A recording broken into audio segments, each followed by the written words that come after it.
The Mysterious Key. James loved exploring old bookstores. One rainy afternoon, he entered a small, dusty shop tucked away in a quiet street. As he browsed the shelves, he noticed an old leather-bound book with a golden lock on its cover. Curious, he picked it up and flipped through the pages. Inside, he found a small metal key hidden between two pages. There was no explanation, no note, just the key. What does it open? James wondered. He bought the book and hurried home. That night, he examined the key carefully. It was old, slightly rusted, but still strong. The next day, he returned to the bookstore and asked the owner, an elderly man with silver-rimmed glasses. "Ah, so you found the key," the old man said with a mysterious smile. "That book belonged to a traveler long ago. He left it here, but no one ever solved its mystery." Excited, James decided to search for clues. He examined the book's pages again and found a faintly drawn map inside the back cover. The map showed a location not far from his town, a forgotten garden behind an abandoned mansion. James followed the map and soon found himself in front of the old mansion. The iron gates were slightly open, and inside he saw a small wooden chest hidden under ivy. His heart pounded as he pulled out the key and turned it in the lock. The chest clicked open. Inside, he found a collection of letters, old coins, and a journal from the traveler. The journal described amazing adventures, secret places, and hidden treasures across the world. James realized this was only the beginning of a greater mystery. With the traveler's journal in his hands, he knew he had just unlocked the door to his own adventure. And so, his journey began. James sat on the cold stone steps of the mansion, carefully flipping through the traveler's journal. The pages were worn, the ink slightly faded, but the words were clear. Each entry described a different place: a lost temple in South America, a hidden cave in Greece, a secret passage in an ancient castle. One passage caught his attention. "The real treasure is not gold, but knowledge.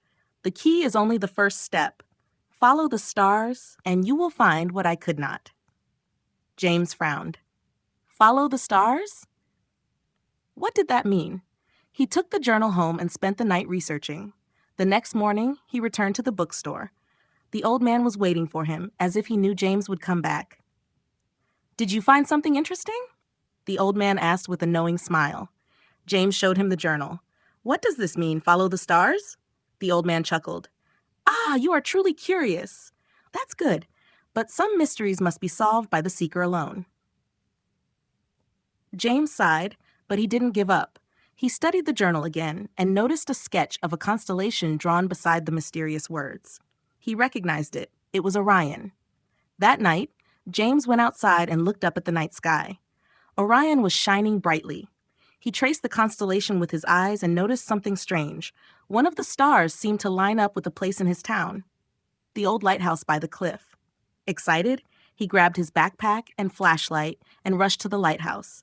The place had been abandoned for years, but James felt no fear, only curiosity. Inside, the air smelled of salt and old wood. He climbed the spiral staircase to the top, where the large glass windows overlooked the ocean. On the wooden floor, half covered in dust, was a symbol, the same one from the journal. James knelt down and pressed his hand against it. To his surprise, a small wooden panel slid open, revealing another key and a note. The note read, "You are closer than you think. The journey continues where the land meets the sea." James grinned. The mystery was far from over, and he was ready for the next adventure. James held the new key tightly, excitement rushing through him. The journey continues where the land meets the sea. The clue was clear, the old shipwreck on the rocky shore below the cliffs. The next morning, he set out at sunrise. The tide was low, revealing the rusted remains of the ancient ship that had crashed there decades ago. Careful not to slip, James climbed over the rocks and reached the ship's hull. Inside, the ship smelled of salt and decay. Sunlight streamed through broken planks, casting eerie shadows. James searched the wooden walls and floors, looking for another clue. Then, near the captain's cabin, he found it. A small metal lockbox with the same symbol from the journal. Heart pounding, James took the second key and inserted it into the lock. With a soft click, the box opened. Inside, there was no gold, no jewels, only a letter. Disappointed at first, James picked it up and started reading. "To the one who finds this," it began, "you have the heart of an explorer. The true treasure is not gold, but discovery, adventure, and knowledge. I searched for riches, but I found something greater: the stories of people, the wonders of the world, the beauty of the unknown. If you have come this far, then you understand. The real treasure is the journey itself. Now, go make your own. The letter was signed Elias Carter, the traveler. James stood in the silence of the shipwreck, the ocean waves crashing outside. He understood now. The treasure was never about gold. It was about curiosity, adventure, and the stories left behind. As he left the shipwreck, James looked at the horizon. This journey was ending, but he knew a new one was waiting for him. With the traveler's journal in his hand and a fire in his heart, James smiled. His adventure was just beginning. The end.